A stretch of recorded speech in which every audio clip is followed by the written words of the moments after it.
नमस्कार दोस्तों, मैं आज आपके साथ हूँ फिर से रहमान सैफ़ी। आज हम पहुँचे हैं मुकेश वैद्य जी के पास, जिन्होंने आज एक होली मिलन समारोह का कार्यक्रम किया है, जिसमें जितने भी तमाम निगम के कर्मचारी उन्होंने भाग लिया है और जितने भी यूनियन के पदाधिकारी व कार्यकर्ता उन सब ने भाग लिया है और बहुत ही हर्ष उल्लास के साथ आज ये समारोह किया गया। बात करेंगे मुकेश वैद्य जी से। मुकेश वैद्य जी, क्या कहना चाहेंगे आज के समारोह को देखते हुए? आज इस होली के पावन त्यौहार पर पहले तो मैं पूरी टीम को, पूरे हिंदुस्तान को बधाई देना चाहता हूँ। और इसी आज एक थोड़ा सा दुख की भी घड़ी है कि गोवा में हमारे भारतीय जनता पार्टी के मुख्यमंत्री थे पराकर साहब, उनका भी निधन हो गया है। और इस साल में अभी आपने देखा होगा पिछले महीने कि हमारे 44 जवान शहीद हुए। तो होली का रंग तो थोड़ा फीका फीका है, लेकिन फिर भी एक त्यौहार है, तो ये हमारी परंपरा है, ये निभानी तो हम लोगों को सबको पड़ती है, चाहे दुख हो चाहे सुख हो। तो मैं आज इस होली के पावन त्यौहार पर अपने सभी समस्त हिंदुस्तानियों को, कर्मचारियों को, यूनियन के हमारे टीम के जितने भी साथी हैं वह देशवासियों को सभी को बधाई देना चाहता हूं होली की। और सबसे एक प्रार्थना भी करूंगा, जो हमारे छोटे बच्चे होते हैं 18-20 साल के, उनसे ही प्रार्थना करूंगा कि होली के त्यौहार को बड़े हंसी खुशी से, किसी से झगड़ा ना करें, रंगों से ज़बरदस्ती किसी को रंग ना लगाएं, प्यार के साथ रंग लगाएं और गले मिलें। और जितने भी गिले शिकवे हम लोगों के दिलों में एक दूसरे के होते हैं, उन सबके इस त्यौहार का यही मतलब होता है कि गिले शिकवे मिटाए जाएं और एक दूसरे को गले लगाए जाए। इसीलिए पूरे हिंदुस्तान को आज होली की इस कड़ी में बधाई देता हूं, होली के इस त्यौहार पर। और हम ये कामना करते हैं कि हमेशा हंसी खुशी प्रोग्राम, जिस तरह से शादरा साउथ के निगम कर्मचारियों के लिए हमेशा आप तत्पर रहते हैं, क्या ये बात होली फीकी नहीं लग रही? क्योंकि आज शादरा साउथ के निगम कर्मचारियों का भी तो बोनस आया है, ना तनख्वाह ही है। सैफी साहब, धन्यवाद करता हूं आज आपका कि आप हमेशा कर्मचारियों को पीछा नहीं छोड़ते। आज होली का हमने एक छोटा सा कार्यक्रम रखा था कि भाई हम सब लोग मिलेंगे, लेकिन आपने हमेशा कर्मचारियों की परेशानियों के मुद्दों को आप ज़रूर बीच में अड़ा देते हैं। ये बिल्कुल सही बात है कि एक तो कर्मचारियों को तनख्वाह नहीं मिली। आज तारीख हो गई है 18 और 18 तारीख तक कर्मचारियों को तनख्वाह नहीं मिली। और उसके बाद अगर ये हमारा आधा बोनस रुका हुआ था पिछले साल, इस साल से पिछले साल का, अगर ये 3400-3500 रुपये वो भी दे देते, कर रहे हैं उसको, मतलब इतने कभी कभी बड़ा अजीब लगता है कि जो आप 2 दिन बाद काम कर रहे हो, अगर आप वो 2 दिन पहले कर देते तो कर्मचारी के हमारे काम आ जाता। वो इन्होंने ऑर्डर निकाले हैं, बिल भी बन रहे हैं, पास भी हो रहे हैं, शायद कल या परसों तक वो हमारे अकाउंट्स में आ भी जाएंगे। अगर वो परसों हमारे अकाउंट्स में आते हैं तो बैंक बंद रहेंगे, कर्मचारी निकाल नहीं पाएगा, तो उसका फ़ायदा क्या हुआ? तो इसलिए बहुत दुख होता है कि कर्मचारी से अधिकारी काम बराबर चाहते हैं, लेकिन उनके अगर हितों की बात आती है तो उस पर सब पीछे हट जाते हैं।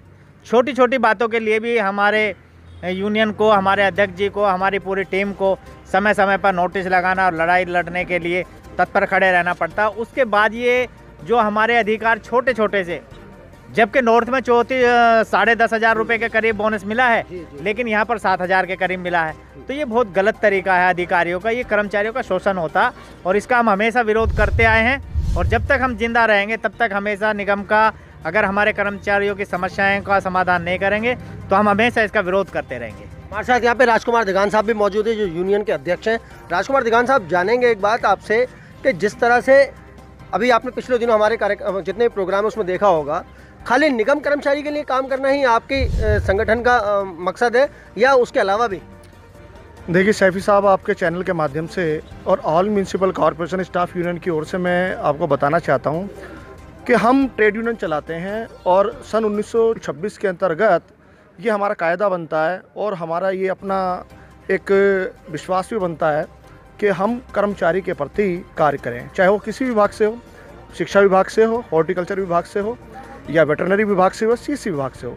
जो कर्मचारी है वो हमारा है, चाहे वो इंस्पेक्टर्स हो, बल्कि हम तो ये भी कहते हैं कि एक डिप्टी कमिश्नर, एक कमिश्नर भी एक निगम के कर्मचारी हैं, क्योंकि वो भी गृह मंत्रालय से वेतन लेते हैं। अभी राजकुमार दिगान साहब, एक पिछले दिनों एक बात हमारे सामने बार बार आ रही थी कि निगम कर्मचारी जो सफाई कर जो कूड़ा बाहर निकालता है उसको ट्रैक्टर ट्रॉली वाले उसको उठाते हैं। इसका मतलब वो भी निगम के लिए काम करते हैं, जाहिर सी बात है। लेकिन अभी हमारे मामला संज्ञान में आ रहा है, पहले 1 साल से उनका वेतन नहीं दिया गया, उनके घर में इस तरह की भुखमरी की हालत है। क्या उनके घर का त्यौहार नहीं है होली? क्या आपकी जिम्मेदारी नहीं आपकी यूनियन की आपकी जिम्मेदारी नहीं बनती कि उनके लिए भी काम करा जाए कुछ? देखिए, बड़े दुख की बात है कि हिंदुस्तान का सबसे बड़ा पर्व है होली और ये एकता व अखंडता का प्रतीक है। और मैं बड़े दुख के साथ आपके सामने इस बात को कह रहा हूँ, मजदूर चाहे कोई भी हो, किसी वर्ग का हो, किसी वर्ण का हो या किसी भी जाति विशेष का हो, मजदूर मजदूर होता है और समय पर उसका वेतन मिलना चाहिए, समय से पहले उसका मेहनताना मिलना चाहिए, मेरा ऐसा विश्वास है। एक बात और यहाँ पर जानेंगे, जिस तरह से अभी 2019 चुनावी माहौल है, किस तरह से देखते हैं सरकार के काम को?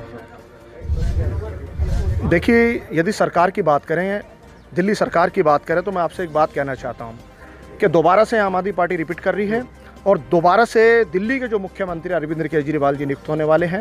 ये मैं नहीं कह रहा, ये जनता जनार्दन, ये पब्लिक है, सब जानती है अंदर क्या है बाहर क्या है, ये सब कुछ पहचानती है, ये पब्लिक है, सब जानती है। काम को सलाम है। क्या ये बात हम इसलिए तो नहीं माने कि आपने अभी हाल फिलहाल ही 2019 चुनाव को देखते हुए आम आदमी पार्टी ज्वाइन की है? मैं पहले भी कह चुका हूँ आपसे कि इसका तात्पर्य ये नहीं है कि मैंने आम आदमी पार्टी ज्वाइन की है।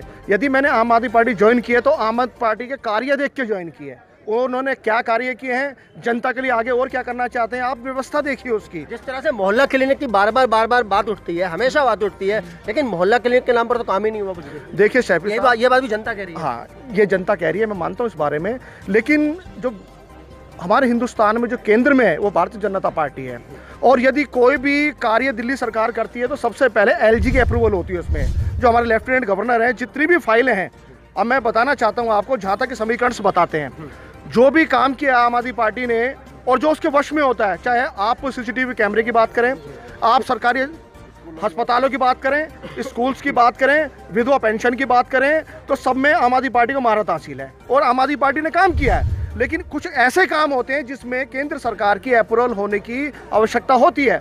जब तक केंद्र सरकार की उसमें अनुमति नहीं होती तो वो कार्य नहीं होते।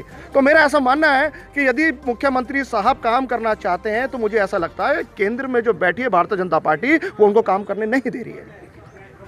एक बात यहाँ पर और जानेंगे आपसे, जिस तरह से बार बार निगम कर्मचारी के वेतन को लेकर कभी केंद्र सरकार पर कभी दिल्ली सरकार पर हमेशा व्यंग किया गया है, क्या दिल्ली सरकार की जिम्मेदारी नहीं है, अरविंद केजरीवाल जी की जिम्मेदारी नहीं है, मुख्यमंत्री जी की, कि वो निगम कर्मचारी को संतुष्ट करें, उनसे बात कर? वो तो कभी बात ही नहीं करते निगम कर्मचारी के लिए। देखिए, कई बार उन्होंने रामलीला मैदान पर भी और अपने दिल्ली सचिवालय पर भी एक निगम कर्मचारी की बैठक बुलाई।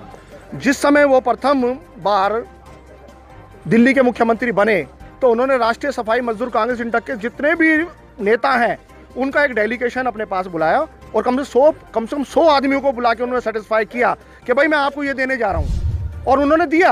रामलीला ग्राउंड में भी इस बात की घोषणा हुई, 500 कुछ करोड़ रुपया उन्होंने निगम कर्मचारी को दिया। उससे पहले 400 कुछ करोड़ रुपए निगम कर्मचारी को दिया, उससे पहले भी 300 करोड़ कुछ कर्मचारी को दिया। लेकिन गलती कहाँ है और सवाल कहाँ उठता है?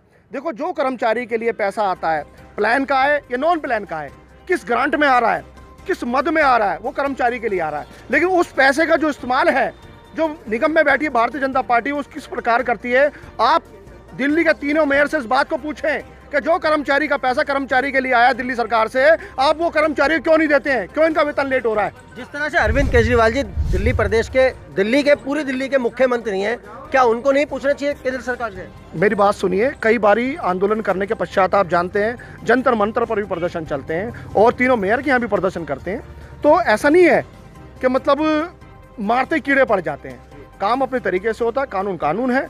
और यदि केजरीवाल जी दिल्ली में काम नहीं करते तो ये आपका ज़मीर जानता है, ये आपका दिल जानता है, शैफी साहब ये आप भी जानते हैं कौन सी सरकार काम कर रही है, कौन सी सरकार काम नहीं कर रही है। देखिए दिगान साहब, हम आपको यहाँ पर ऑन कैमरा एक बात जरूर बताएंगे कि हम पत्रकार हैं, हम तो भली बात ही जानते हैं कि कौन कितना काम कर रहा है, लेकिन आपसे एक बात जानेंगे, क्योंकि आपने निगम कर्मचारी को ध्यान में रखते हुए आम आदमी पार्टी ज्वाइन की है भी हाल फिलहाल, और बड़े अच्छे पैमाने पर आपका सम्मान समारोह किया गया है।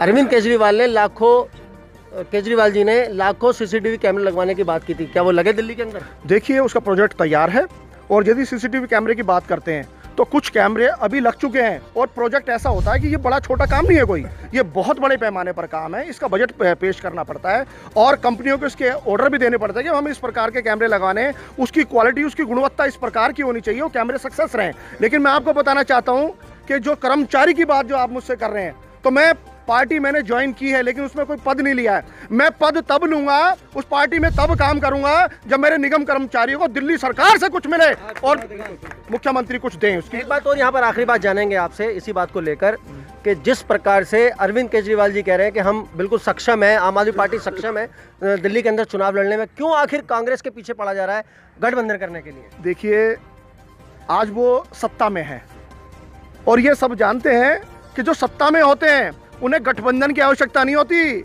गठबंधन की आवश्यकता उनको होती है जो सत्ता से बाहर होते हैं, जिनकी कोई रीज नहीं होती, जिनकी कोई बूझ नहीं होती। आवश्यकता कांग्रेस को है गठबंधन करने की, ना कि आम आदमी पार्टी को। लेकिन बार बार ऑन कैमरा तो मीडिया पर आकर अरविंद केजरीवाल के हमने उनको बहुत समझाने की कोशिश की, बार बार अरविंद केजरीवाल जी के बयान है ये। मेरी बात सुनिए, ये उच्च स्तरीय बातें हैं और ये पार्टी की बातें हैं। यदि कोई भी चीज़ राष्ट्र हित में जाती है, जनता हित में जाती है, तो हमें गठबंधन करना चाहिए, क्योंकि हम चाहते हैं सरकार चलाना, लेकिन उस प्रकार से कोई विरोध ना करे। और यदि मिल के काम करेंगे तो जनता का भला होगा, राष्ट्र का भला होगा। इसमें भी लखान सिंह चौहान जी, जिस तरह से आज होली मिलन का समारोह किया गया आपकी यूनियन के नेतृत्व में, क्या कहना चाहेंगे उसके बारे में? सर, ये जो होली मिलन का प्रोग्राम हमने किया है, क्योंकि ये हिंदुस्तान का अति महत्वपूर्ण त्यौहार है, किया है हमने, हमारे यूनियन के कार्यकर्ताओं ने मिल करके। लेकिन जो खुशी होनी चाहिए थी ना, वो प्रशासन ने हमें खुशी नहीं दी। अब तक हमारे कर्मचारियों की ना तनख्वाहें आई हैं, ना बोनस आया है। कमिटमेंट करने के बावजूद ही आज हमारे कर्मचारी भाई को घर में अंधेरा छाया हुआ है। जो खुशी होनी चाहिए थी वो नहीं है, लेकिन परंपरा थी तो हल्का फुल्का हमने ये त्यौहार मनाया है कर्मचारियों के लिए। लेकिन हम अधिकारियों से फिर जा रहे हैं, डेलीगेशन हमारा जा रहा है बात करने के लिए कि होली अब सर पर है हमारे, ना उनके डीए आया है, ना तनख्वाह आई है, ना बोनस आया है। बहुत बुरा हाल होकर क्या कर्मचारी को एक बार फिर से फीकी होली मनानी पड़ेगी? नहीं सर, आश्वासन दिया है। कम से कम जो हमारा नॉर्थ विभाग है उसमें उनका पूरा बोनस मिल चुका है 1.5 साल का। हमारे यहाँ पे बोनस आया 1 साल का, वो भी हमने पिछले 28 तारीख को आर डिपो बंद किया था, उसके प्रेशर में आकर उन्होंने हमारा बोनस रिलीज कर दिया था। अब आधे के बिल पास हो गए हैं, आजकल वो भी आ जाएगा। हरि सिंह तोमर जी, जिस तरह से आपकी यूनियन के नेतृत्व में आज होली मिलन समारोह मनाया गया, क्या कहेंगे? देखिए, सबसे पहले तो मैं पूरे भारतवर्ष को इस मिलनसार त्यौहार की बहुत बहुत शुभकामनाएं देता हूं और मैं इतना ही कहूंगा कि इस त्यौहार को बड़े सुख से, शांति से, बड़े प्यार से, प्रेम से बनाएं। और देखिए, एक परंपरा है होली का त्यौहार। होली तो बहुत फीकी जा रही है, कर्मचारियों की तो है ही, मैं समझता हूँ पूरे भारतवर्ष की है। अभी तक कर्मचारियों को, मुझसे पहले भी वक्ता बोल गए हैं, अभी तक कर्मचारियों को हमारे को बोनस नहीं मिला है, सैलरी नहीं मिली है। मैं इस बारे में सिर्फ इतना ही कहना चाहूँगा कि देखिए, जो होलिका जलती है रहमान सैफी जी, उस लकड़ियों के बीच में, उन उपलों के बीच में जो होलिका मचान लगाया जाता है, उसके बीच में एक होलिका माई को बिठाया जाता है। मैं उस होलिका माई से हाथ जोड़कर अनुरोध करूंगा कि होलिका मैया, जितने ये एमसीडी के भ्रष्ट अधिकारी बैठे हैं, इनकी बुद्धि पे जाके सवार हो जा और इन कर्मचारियों को कुछ भला हो जाए। मैं होलिका माता से इतनी अनुरोध करूंगा, विनती करूंगा, प्रार्थना करूंगा।